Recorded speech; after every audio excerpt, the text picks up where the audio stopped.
It's a distinguished pleasure to be here and to introduce Ambassador Greenfield, who I've studied extensively, and my most recent publication on the United Nations permanent members of the Council covered Ambassador Greenfield extensively, positive and in a negative light. But anyway, today it's Ambassador Greenfield has had a distinguished diplomatic career. Distinguished career as a diplomat and a trailblazer. She joined the Foreign Service in 1982 and left in 2017, holding numerous high-profile positions at the State Department over many administrations. Ambassador Thomas Greenfield served as in diplomatic assignments in embassies in Pakistan, the Gambia, Nigeria, Kenya, and Jamaica. She was also at the U.S. mission to the United Nations in Geneva, Switzerland. Ambassador Greenfield served as the ambassador to Liberia from 2008 to 2012. She was Director General of the Foreign Service and Director of Human Services 2012 to 2013. Assistant Secretary for African Affairs 2013 to 2017. And then most recently, U.S. Ambassador to the United Nations from 2021 to 25. Ambassador Greenfield followed a long list of distinguished diplomats who held that position previously, including President George H.W. Bush, Senator Daniel Patrick Moynihan, Andrew Young, Donald McHenry, Jim Kirkpatrick, Vernon Walters, Thomas Pickering, Madeleine Albright, Richard Holbrooks, Susan Rice, and Samantha Powers. Ambassador Greenfield made an indelible and positive mark in very difficult and challenging circumstances in representing the United States at the United Nations and, of course, the people of the United States. She held the rotating presidency of the Security Council for at least 4 times at pivotal moments and spoke forcefully on pressing global challenges, including the conflicts in Ukraine, Sudan, Haiti, Ethiopia, Middle East, and the Democratic Republic of Congo. Ladies and gentlemen, please join me in giving a warm Fredericksburg welcome to Ambassador Linda.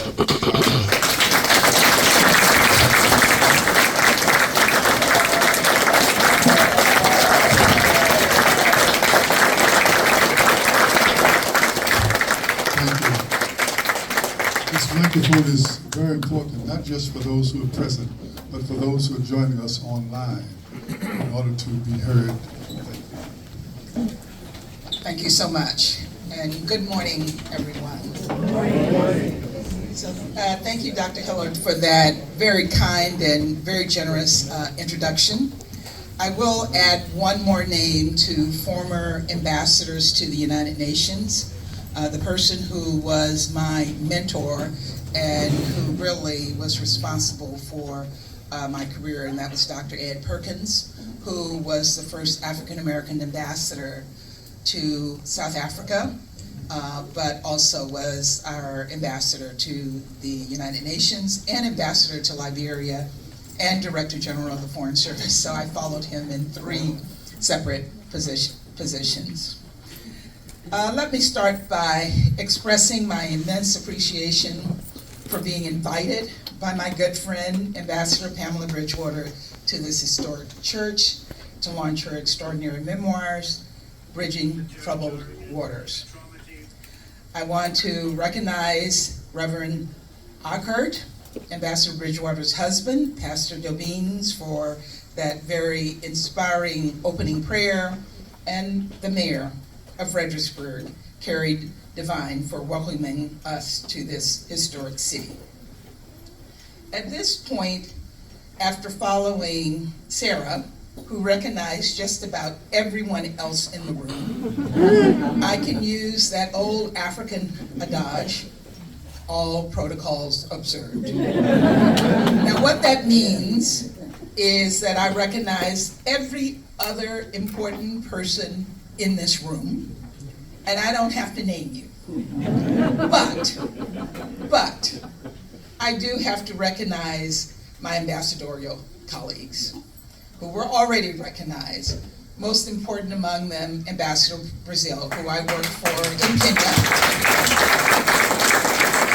who was my mentor, and I also credit with the success of my career.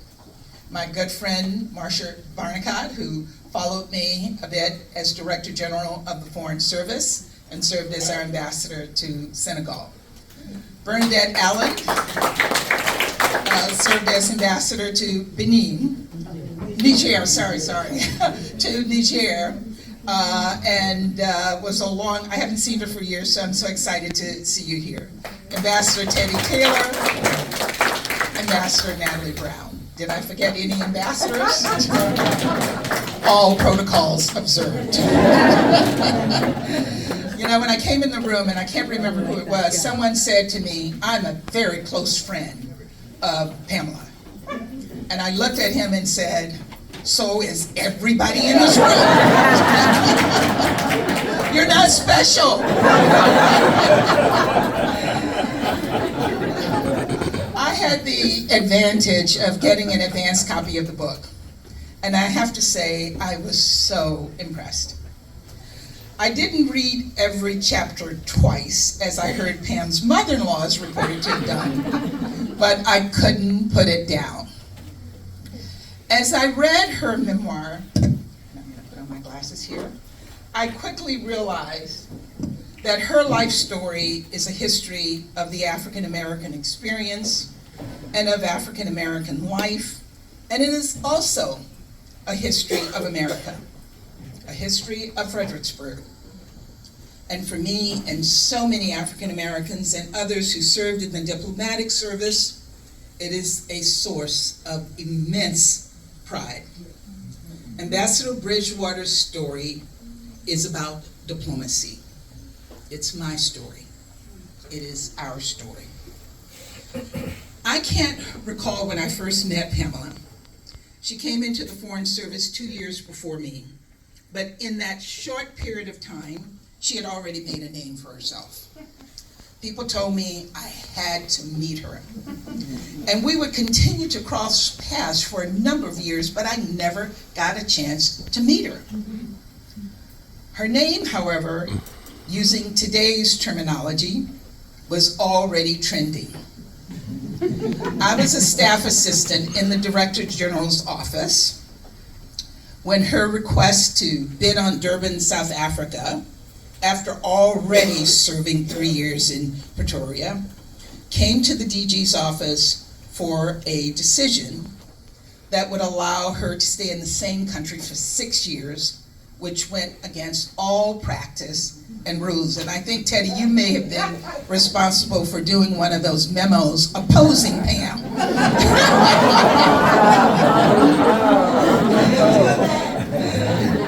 And we knew some people had done this on occasion, but not someone like Pam, not a black woman for sure.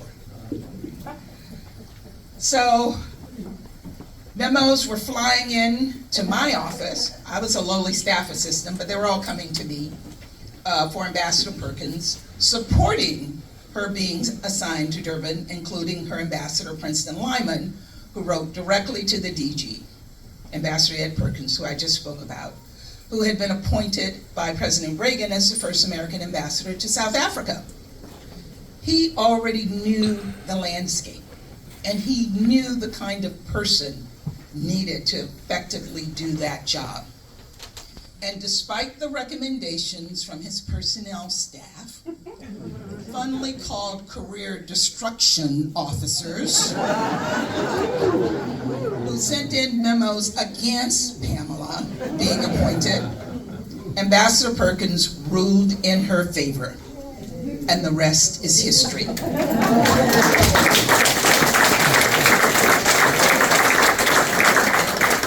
She would become the go-to person for Nelson Mandela, leading former U.S. Ambassador to South Africa, Princeton Lyman, to say, and I'd like to quote him here, "Pamela established a degree of trust and confidence with Mr. Mandela and the ANC leadership that the United States had not previously enjoyed."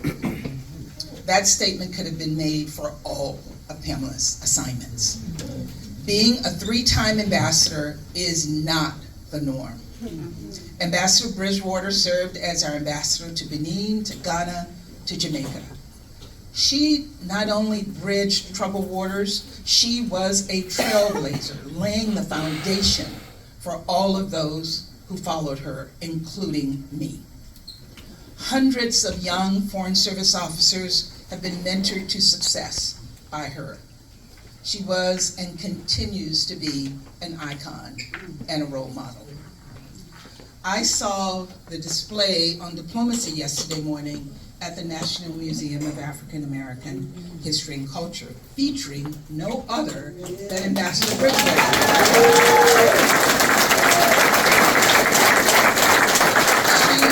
She's a historical figure who will be admired for generations to come.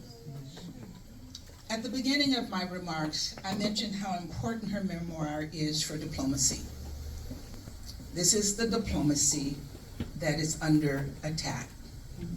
Just yesterday, 1,200 plus State Department employees were relieved of duty, including many of our experienced officers who would have followed Ambassador Bridgewater's path in mentoring the next generation. This book will be important in filling the gap and should be on the reading list of all who wish to successfully pursue a diplomatic career. And I would venture to say for any profession. Bridging Troubled Waters, a memoir, is a must read. Thank you for your attention.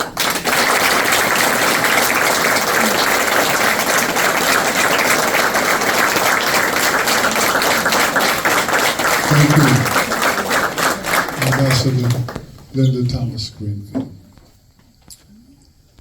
This time we're going to ask Dr. Paula Royster to come. Friends in Fredericksburg, you know I'm a woman of few words. Wait for that. I'm very honored to be here, and I'm very proud of Pamela for finally doing the right thing by recording the history as she saw it, rather than wait for somebody else to write it as they see it. Each nation, and we know what an ambassador, we understand that there are titles, U.S. Ambassador, but some of us don't really know what U.S. Ambassadors do. Every nation has two ways of solving their grievances. One is by force, and the other is by peace.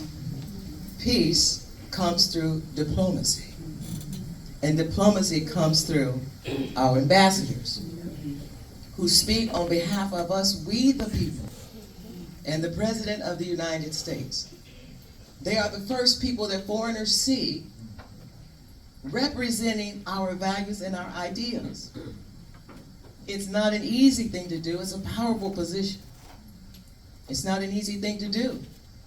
When you go to a country where all roads are not paved, internet and electricity, water and food, spontaneous uprisings, it's not an easy life to miss those holidays and birthdays, anniversaries, funerals. But the work that they do on behalf of us creates an opportunity for us to travel to those places, and those people there recognize and appreciate what we've done through their work. Ambassador Thomas Greenfield just mentioned, we lost nearly 2,000 State Department employees just yesterday. The work that ambassadors do to ensure that food through USAID and life-saving medicines through PEPFAR canceled. But all is not lost, because we know, or we should know, that patriotism does not belong to one group of people.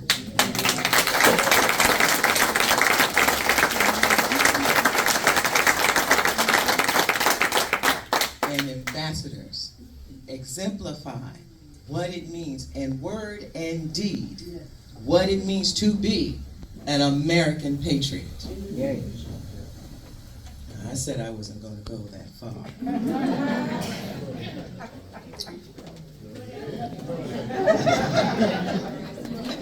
Pastor Dovine's going to get that collection played out. Our ambassadors are committed to resolving conflict through dialogue. Sometimes it's hard, sometimes it's soft, but the work that they do matters, not just to us, but the people that are impacted by their humanitarian efforts. They are the highest ranking U.S. official in the countries for which they hold their post. It makes them a highly visible person. There are some risks to being highly visible people.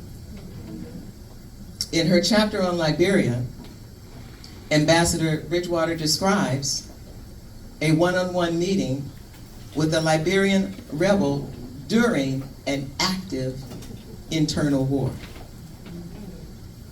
That's your cue.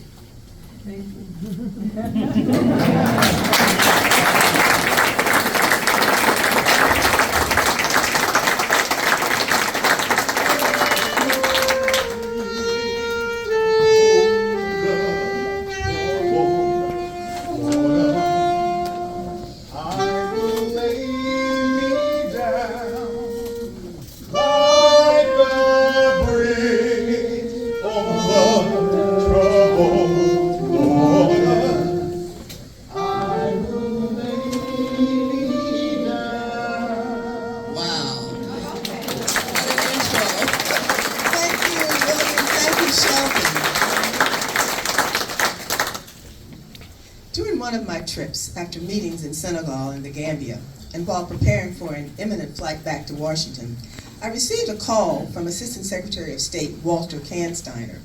Congress had asked the Department of State to name a special coordinator for peace in Liberia, and he wanted me to assume that role.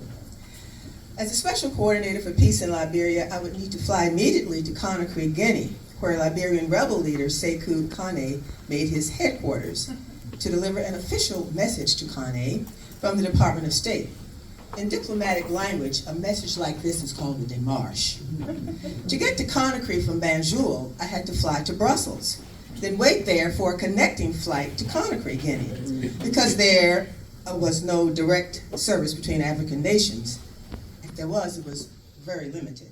And travel between the countries on the African continent was exhausting. When I arrived in Guinea, the United States Embassy chauffeur met me with the regional security officer, whom we call RSOs, who had been assigned to assist me. Our embassy had requested and obtained a meeting with Kane, scheduled for the next day at a local hotel. The RSO accompanied me to the hotel where the rebel leader had agreed to meet with me. When we reached the hotel, the RSO said, "We're here." I thought, well, he was going to accompany me, perhaps for security. But he remained outside, letting me walk in alone. The room was dark and shadowy with only a table. Kane was sitting alone. I was there face to face with a rebel leader who had been given safe haven space in Guinea on the order of the president of Guinea, Lassana Conté, with whom Kane had a special relationship. I was somewhat unnerved, but remained composed. I sat at the table, introduced myself, emphasizing that conditions in Liberia were severe. Cholera was raging. People were dying en masse in the streets. Yet the rebel forces he controlled were blocking vital international aid to citizens. My assignment had been to press Kane to allow medical convoys to enter. I told him that the U.S. ambassador to Liberia, John Blaney, would similarly called on the government of Charles Taylor to cease hostilities while the convoys arrived and aid was administered. I became more confident when I saw this young Liberian responsible for so much carnage amongst his countrymen. Listen and take note of every word I said. I then added some thoughts of my own. I looked the young Kane in the eye and asked him how he thought history would assess him for his role in the bloodletting. I suggested the assessment would not be a good one. It would be harsh. And I suggested that at this instance, he still had a chance to take the higher ground and pursue a better course of action. Without saying a word to me, Kane nodded as if to say okay. He leaned forward to pick up his mobile and called his boys, ordering them to pull back as I had suggested. I then called Ambassador Blaney immediately, followed by a deep breath. The timing of the ceasefire was agreed on, and badly needed aid began to flow into Liberia.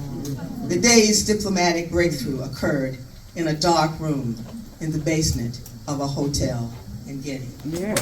Are professional when you see your friends or professionals and artisans or musicians or cultural scientists or scholars come to the host country and share their experiences as Americans. And then there are oftentimes some personal rewards, ones that cannot be replaced, one for the record books, one for forever. In this next excerpt, she's going to share her reactions that she had to a lunch invitation with Madiba, the late, great Nelson Mandela. Yes. Top of universe. Thank you. As tours of duty come to an end for those of us in the Foreign Service, it is customary to pay courtesy farewell calls on major contacts, particularly those individuals and interlocutors that we had engaged in the course of our work. I had many such appointments scheduled in KwaZulu-Natal and other parts of South Africa because I had met people from all over. I believed that President Mandela would allow me a few moments in his office to say goodbye. But when Carrie Johnson, my assistant, returned after making a call, she reported, quote, "He doesn't just want to say goodbye to you, he wants you to have lunch with him at his residence in Johannesburg." Later, when she handed me the schedule for that official day in South Africa, she had written in a big blue Sharpie, "Lunch with Madiba," plus a smiley face at the appointed time, 12:30. I kept going over those words. I just could not believe that I would be afforded such a singular honor. I was not just meeting with a revered ANC leader who had been thankfully now released from exile, but rather I was having lunch that day with the president of South Africa. No ambassador, no note taker, no photographer, just the two of us. I flew up from Durban to Johannesburg, where I would board my international flight later that day, to meet with President Mandela. We shared a warm conversation and a lovely meal. He asked my thoughts about KwaZulu-Natal in the days ahead. I gingerly ventured an assessment, suggesting that while there certainly would be some bumps in the road, I nevertheless hoped and believed that South African people would move ahead to build a peaceful and inclusive nation of opportunity, cherishing respect for everyone. The desperate need for real change for all South Africa's people was paramount in both our minds. The only interruption came at 1 p.m. when Mandela's housekeeper brought in a portable radio so he could listen to the BBC News. He explained to me that he had formed this habit during his days in prison. Long-term inmates like himself had been allowed only this small window to the outside world. When lunch ended, Mandela wished me well with a hug, and I promised to maintain contact. He left for our lunch with Tokyo Sekwale, who was an ANC stalwart.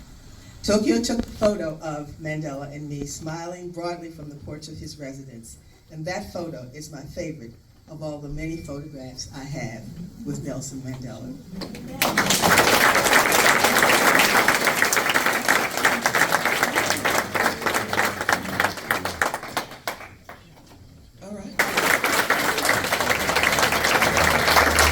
So, Ambassador Thomas Greenfield, you've had a chance to listen to a few of the excerpts, and I'm sure we're going to get your book soon too. There's no pressure. I'm wondering if you can, as you listen to her, if her memories provoke some thought about your experiences, and if you can share, I mean, it doesn't have to be in a room with a murderer, but one situation where you were in a difficult situation and you found your way out of it. I think many of my friends in this room know that in 1994, I was in Rwanda during the genocide. And it was a moment. I wasn't serving there. I was working for Ambassador Brazil, but I had regional responsibilities. And I just happened to choose the wrong day and the wrong time to make my official trip there. A day after I arrived, the president's plane was shot down, and the genocide started almost immediately thereafter. I thought I was safe. I was in the home of the deputy chief of mission, the deputy ambassador. It's a diplomatic residence, so we weren't too worried about our own safety. But we got a call from the next door neighbor, who was the foreign minister, and she found out that her name was on a hit list, and she asked if she could come over to our residence. My immediate response was, yes, if we can save her life, we should bring her. This is a diplomatic residence, we're safe. We tried to get her across the wall by several means. It was literally a 20-foot wall, and we did not succeed in getting her across the wall. To just speed it up, she was killed, but when the soldiers went to her home, they didn't find her, and they assumed she'd come across the wall. And so if she had come across the wall, then she was with us. So they came charging into our compound, and they were looking for this tall black woman, and they saw me. And their assumption was that I was her. And in French, I kept saying, I'm not the person you're looking for. I'm an American diplomat. And all of that to say is they didn't believe I was an American diplomat because I was black. And I survived, to shorten the story. But I always felt, oops, sorry, it would happen now. I always felt that I survived for a reason. And that reason was to continue to do what I was doing.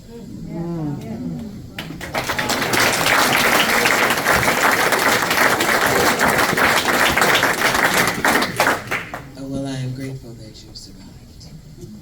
And your story will live on through us, now that you shared it. Wow. I'm going to ask a question for both of them. I want each of them to answer.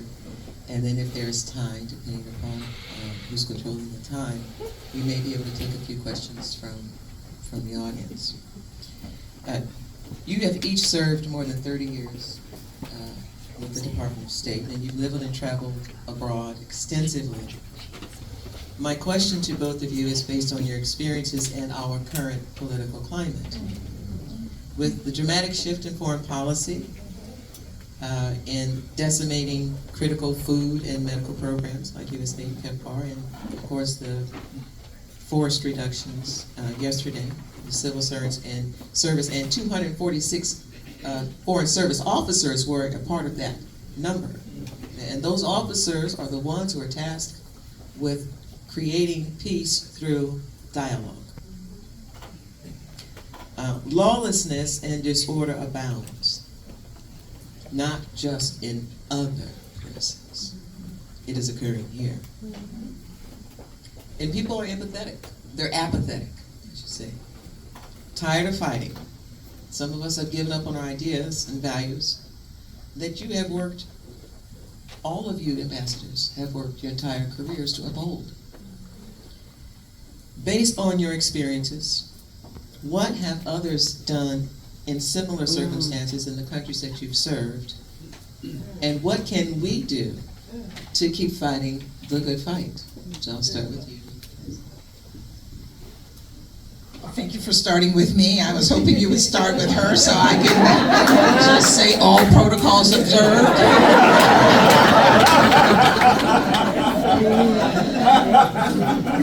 You know, I think the answer is really simple. We have to keep on fighting. We have been here before. We have seen this before. We have faced adversity before.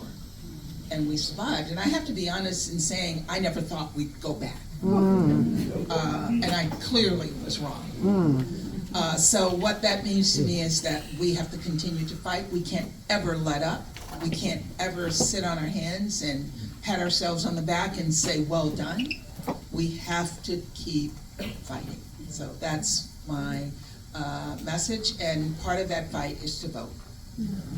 I gave a commencement address to high school students in Louisiana in May, and I asked them, all of those who were 18, had they registered to vote, and not one had. And so I said to them, I want you to go out of this room and tomorrow morning register to vote. And the 17-year-olds, as soon as you hit 18, register to vote. But don't just register. And not just in national elections. You need to vote for your mayors. You need to vote for your school boards. You need to vote for your city council members. You need to vote for your judges to ensure that they reflect the values that you believe in.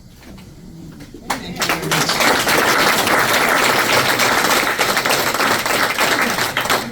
Piggyback on that to say that when we're abroad, we always talk about how important vibrant, active civil society. Well, you are civil society. Each one of us is a civil. It's your battery. Check the battery. Me check the battery? Okay, can you hear me now? All right, as I said, civil society, each one of you. As my good friend and former boss, Jerry Darley, said, this isn't the first lynching. Okay? When you see the tree up there, you know you gotta get up and keep on going. It's as simple as that. And Linda talked about voting. My grandfather, who pastored this church, started a night school so formerly enslaved people could learn to vote. Vote way back then. So we owe it to ourselves, to our progeny, to continue this. Because you can't blame folks if you're not in the game. You gotta get in the game. So that would be my remarks and comment, Paula, on that. Thank you.